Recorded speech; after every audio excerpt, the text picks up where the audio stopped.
Hey, we are back continuing our Position 360 series, and this time we have Matt Goldin joining us. Matt, thanks for being here. Yeah, absolutely. Glad to be back. So Matt, writer for Shaking the Southland and longtime host of the TigerNet podcast. Um, let's start off as we do in all of these. Let's talk about last year. And folks, if you're live and you're listening, feel free to drop questions or comments in the comment section. We'll do our best to follow along. So just leave them, and I'll try to address as many as I can. All right, so let's start last season. Phil Maffa, Will Shipley, totally a two-headed monster. They split carries pretty evenly. Maffa had 179 carries. Shipley had 167.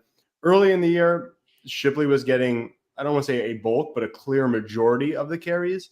Maffa was getting maybe like 8 a game. And then Shipley went down against NC State. Spotlight shifts to Maffa. Maffa takes advantage and is awesome, and the running game improves. And then when Shipley comes back, the dynamic sort of switched to split or even favoring Maffa some.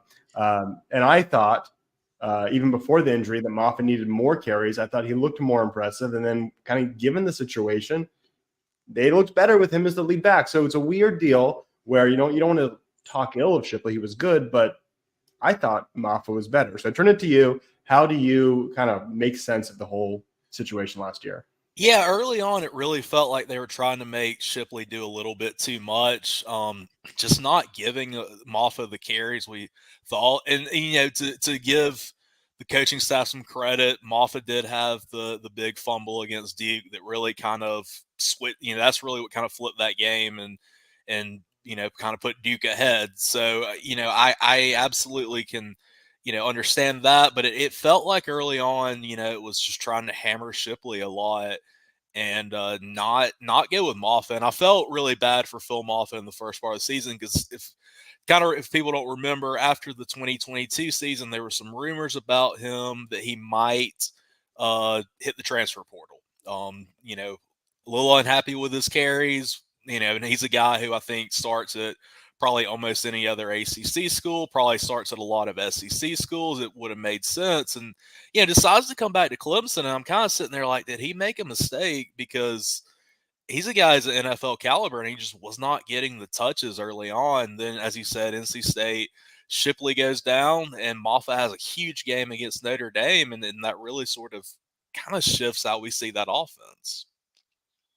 Yeah, and I thought Maffa was the more explosive back. Of course, the Notre Dame game, he had 36 carries, 186 yards, 2 rushing touchdowns. But just on the year, Maffa averaged 5.4 yards per carry, finishing the year with 965 rushing yards, 13 touchdowns. And Shipley, he navigates traffic well, but he didn't have his first 30-yard run until November 11th against Georgia Tech. That's after the injury. He finished the year 5 yards a carry, a total of 827. What's interesting is I'm hearing that he is just crushing it in with the Philadelphia Eagles. But we didn't see that kind of game speed. So that was what was a little weird or surprising to me about last year. Yeah, I mean, I think we all kind of expected, a lot from Shipley last year because we'd seen it in the first 2 seasons at Clemson. He had been really good and just never seemed to quite get comfortable. So, yeah, I think he can absolutely be a huge value for the Eagles, in a certain role, but just never quite seemed to have everything going for him this past season for Clemson. Yeah, and so to kind of put a wrap on last season, in the bowl game, the Gator Bowl against Kentucky, very end of the game, hardly a good game at all. I mean, he kind of struggled, but he makes a great return on a kickoff return, and he gets hurt in the very last game. And he's a guy who didn't opt out; he came back, so that was a huge bummer. Luckily, it was something that didn't totally derail his offseason prep process. I know he had to do some rehab and it slowed him down, but luckily he still gets drafted. Obviously, Eagles 4th round. The other guys who had scant carries, but Dominic Thomas and Keith Adams combined for 29. So really a two-headed monster. Not a lot of depth used behind those two. But Shipley to the Eagles. Dominic Thomas transfers, interestingly, to Georgia State. Their coach leaves to be a position coach at South Carolina, viewing that as an upgrade over the head coach of Georgia State. So then he turns around and transfers, and somehow he manages to go to Ole Miss, which seems like a ridiculous downgrade upgrade situation. So they're both gone. Keith Adams is back, but you also have David Jamame from Cobb County, Metro Atlanta, and he joins the team. I think he could provide some explosiveness. Your thoughts on just ins and outs before we sort of totally move over to looking ahead? Yeah. I mean, this year this is kind of Shipley's money year. This is his last go around at Clemson. He's going to be the guy, as you said. David Azumame can definitely support. Moffa's the guy. Last year. Yeah, Moffa's the guy. Right. This is Phil Moffa's last year. Azumame can support. I'm excited about the potential of Jay Haynes and Jarvis Green, but it's really Moffa's kind of show to do, and he's going to have some games this year similar to that Notre Dame game where he's probably getting over 30 carries, and that may happen multiple times this year. And this is a real opportunity for him to make himself some money and work himself up into his draft position. Yeah, I'm a big Moffa fan. I mean, it's interesting. You mentioned the fumble against Duke, which in large part cost Clemson that game. So maybe they were a little shy to use them. But then Shipley had the exact same problem, most notably Miami. So both of them, but obviously Shipley is now that's for the Eagles to figure out. But for Moffa, we can't have those kind of fumbles. Too many fumbles from Klubnik and both running backs that killed the offense last year. That's got to get better. And Shipley wasn't great in pass blocking. Moffa was a little better, but still room to grow there. But as a pure runner, Moffa was just he was a star. So his PFF grade just for running the ball, 87.4, which is pretty elite. Once you're in the high 80s, that's elite. So as a pure runner, he's phenomenal. Now he's going to get the carries. I think I'm interested if you agree with this. I would say he is the most reliable weapon, and maybe the best weapon, but definitely the most reliable weapon on the Clemson offense. Oh, 100% agree with that. I think that, he's the guy that you know what you've got. Tyler Brown at wide receiver, very good, but he had some freshman games last year because he's young. He's young. Antonio Williams, again, star, but we have seen some injury issues. We know that Moffa. We know that when it going gets tough, you know what you've got in Phil Moffa, and I think game one in this Georgia game, feeding Moffa and him being able to be consistent and him not making mistakes and fumbling and limiting the opportunities for Cade to make mistakes is going to be, something that Clemson has to do if they want to have any idea of winning this game. Yeah, I agree. And that kind of touches on another subject, which we won't dive in too deep here, but if Clemson's offensive line can't run block, then this offense can't utilize their best player, and the whole thing kind of falls apart. The offensive line has to run block better. Otherwise, you're leaning on a passing game, and you're forgetting your best player. And Shipley at least was kind of the gadget guy who could hit on swing routes, and it's not that Moffa can't do that, but it feels to me like a little bit of a waste to use him that way. That's not where he's going to make his money. He really is going to be better is running in between tackles, running him off tackle, doing all that. But hey, that's why you bring in Matt Luke. That's why you're paying him the money you are, because your line was not getting it done last year to the point you expected, and now see what Matt Luke can do. See if we can see some improvement, because you're right. I think that if Clemson can't run the ball, everything else is just not going to go into place.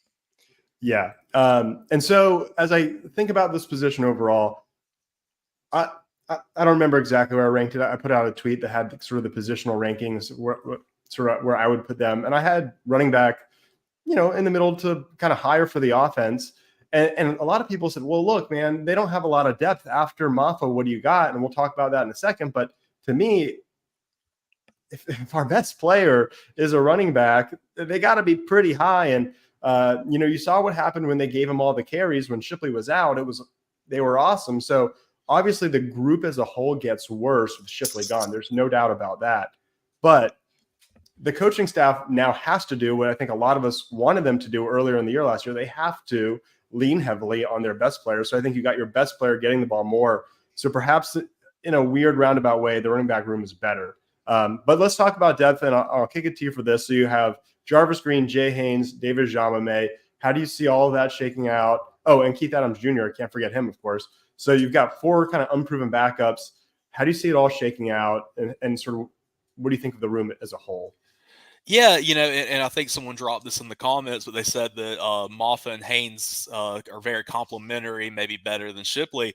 That's why I'm really excited about Jay Haynes. We saw him really limited last year. He had he had a touchdown against Charleston Southern, but he's probably the fastest running back we have, and I really think that everybody we always for years want to try to make that C.J. Spiller and James Davis comparison. This might be a pretty good comparison with having Moffa as your bell cow back, and then you've got the speedy guy Haynes. So that's the guy I think I'm thinking probably will get a lot of running back 2 carries just as a change of pace back. I think Izamame is the guy who's probably going to be the heir apparent to Moffa. Probably you'll see him get some as the 3rd running back and kind of set him up because it's probably going to be his job to lose after the season. So that's probably those are probably the guys I feel like we're going to see a lot. Jarvis Green, a little bit of a wild card, but he's a guy that a lot of people know, very talented out of that Dutch Fort program down in Irmo, really good high school program in the Columbia area. So I think a guy that, probably has the tools. We'll just kind of see. We really have not seen much out of him at all. Yeah, you and I tend to agree on most of these shows. I'm going to disagree with you a little bit here, in that I think that the coaching staff will kind of lean a little bit on the seniority of Keith Adams Jr., at least maybe in short yardage situations, blocking. And we'll see if these other guys can learn to pass block. That's always a question. But I do agree. I'm really high on David Jamame. They need that explosiveness. I wish that Jay Haynes was 100% healthy. I know he missed the spring game. He was banged up. And maybe that's the reason that I'm not feeling like he's going to be that second guy. I could see it being Keith Adams Jr. for a while, and then Jamame kind of usurping him. But I agree that Jamame, and I don't know if this is an ice cold take here, but Spiller wasn't landing the recruits that were the top choices for a while. So you get Adams Jr., you get Green, you get Haynes. And so there's a little bit of a gap there. And then you get David Jamame, who I think people are really excited about, and Gideon Davidson coming in the next year, who people are really, really excited about. And you really start getting that pipeline going again. But I could see this sort of being a moving target for the backup, and maybe one guy doesn't emerge and that they sort of trade off as the season goes on. So overall, I think this is a group to be excited about. I know there's a lot of questions and, concern about the offense in general. This isn't where I would put that concern on the offense. A lot of it relies on the offensive line, where you may have concerns, but Moffa needs to clean up the fumbles. He needs help from his offensive line in the passing game. And he probably needs to help the passing game a little bit in his run blocking. But overall, I think he's a star. I'll give you the last word on Moffa in this running back room before we change gear. Yeah, I mean, I think Moffa, he's due for a big year. And I will say, I'll kind of caveat, I agree with you. I think in the early season, we will see a lot with Keith Adams Jr. kind of being the second one, similar to what we saw maybe in 2017, when Tavian Feaster and C.J. Fuller were kind of the early season. Those were the guys getting the bulk of the carry before Travis Etienne kind of came along later. I could see a similar thing with that. I mean, I think Moffa is going to be getting most of the carries all season, but could be, the first few games, Keith Adams is running back too, but, we'll see kind of what happens with the younger guys, but definitely a room with a lot of talent and a lot of potential. Yeah. Are we going back to 2017? Was that Etienne's freshman year when he? That was, yes. Yeah. Remember how he was good, but he would kind of just come on in little spurts, and by the end, he was taking chunks of the carries. Exactly, yeah. That is what I hope to see from Jamame. John, thank you for our comment, our first ever comment in a live stream. I appreciate it. He's taken your side on this one, Matt. Moffa and Haynes seem like a better complementary combo than even Shipley. I think that's what we hope for. Yeah, I mean, that's what we really need is you really want to have a running back that can do things that Moffa can't, and that's where I think Jay Haynes can be. It'd be fun. We know that Clemson offense is always going to love those screens. Well, let's hope that Jay Haynes is a guy that can kind of take those and make them big plays again, because that was something that was missing last year. We didn't have a lot of long plays, and the idea having a guy who can turn a behind the line of scrimmage pass into a 20-25 yard gain, that would be a difference maker, and that would be huge for Cade Klubnik as he continues to develop to have that weapon. Yeah, and this has been a problem, I don't know, maybe since 2021 this is college. This isn't the NFL. You can't really expect a college offense to plod down the field and not make any dumb mistakes ever. No fumbles, no offsides, no false starts. I mean, none of that, right? You got to eventually pop one off. And so that's what we thought Garrett Riley was going to bring in year one.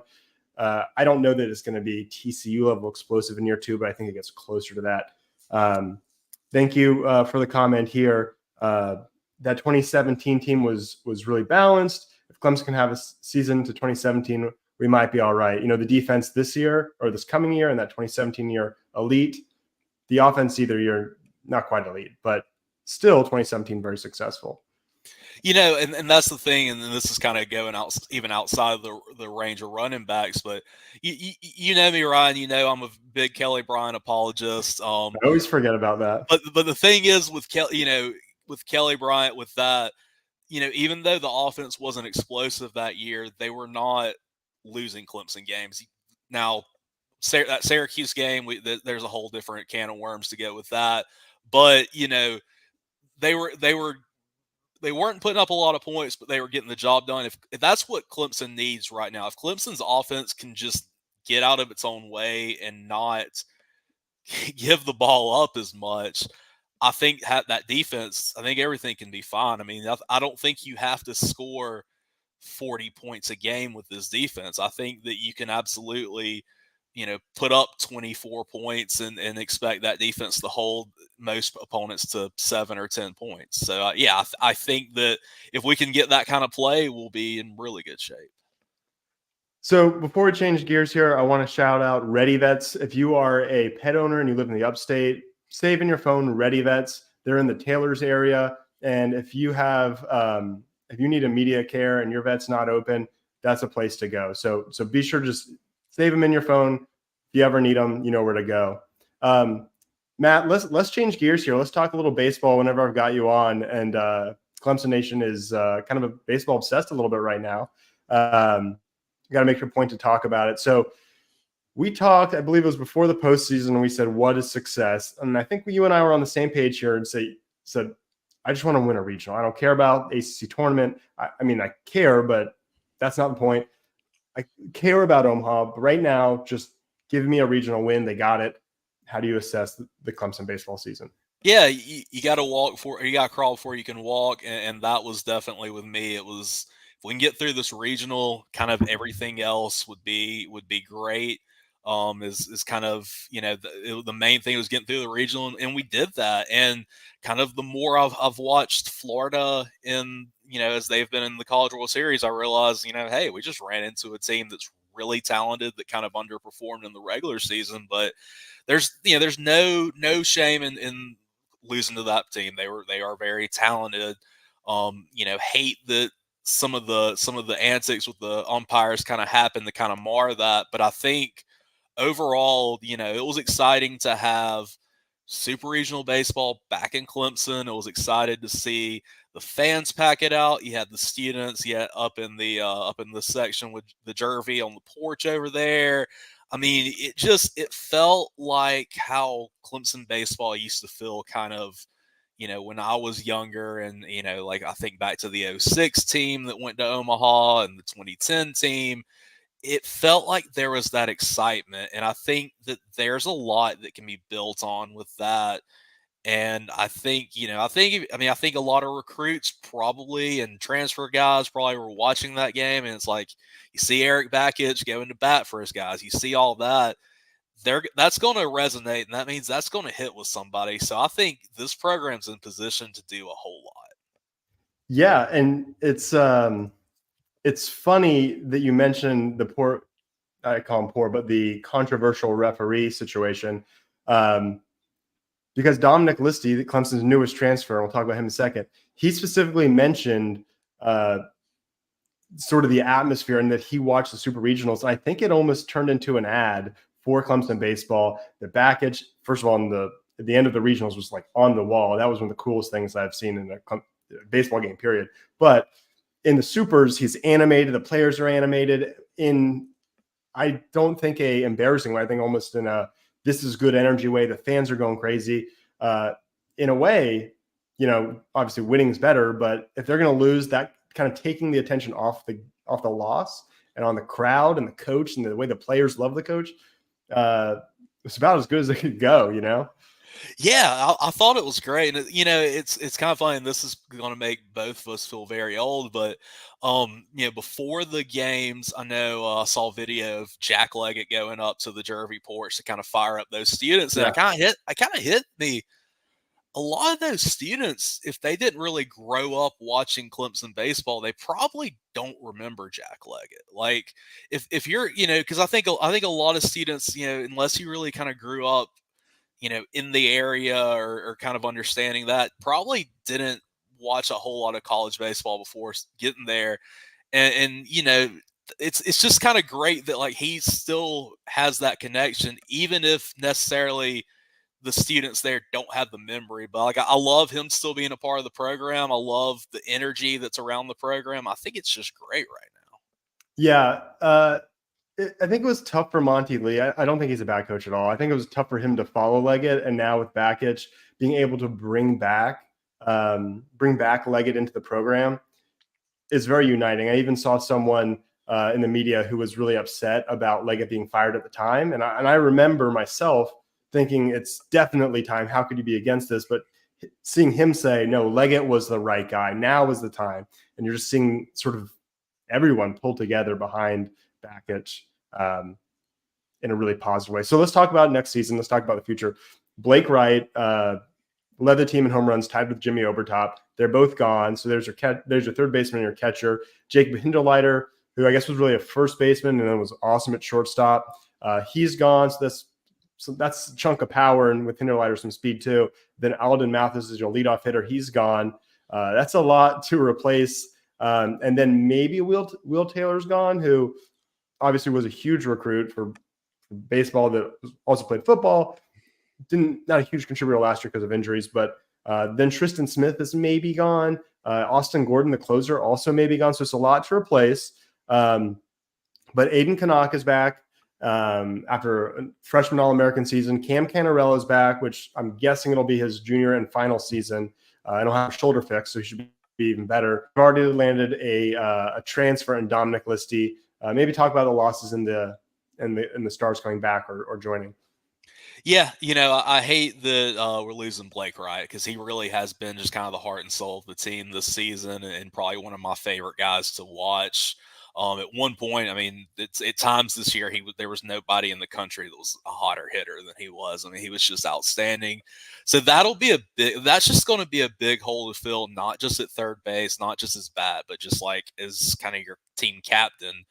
So that's where I think, a guy like if Will Taylor doesn't go pro, I think that's going to be a role, not necessarily position wise, just as like that team, that captain, that team leader. That's something he can be. Cam Canarella could be that guy. I'm really curious just to see who steps up, and I'll be kind of curious to see, what do we have? What happens with the portal? What are we doing?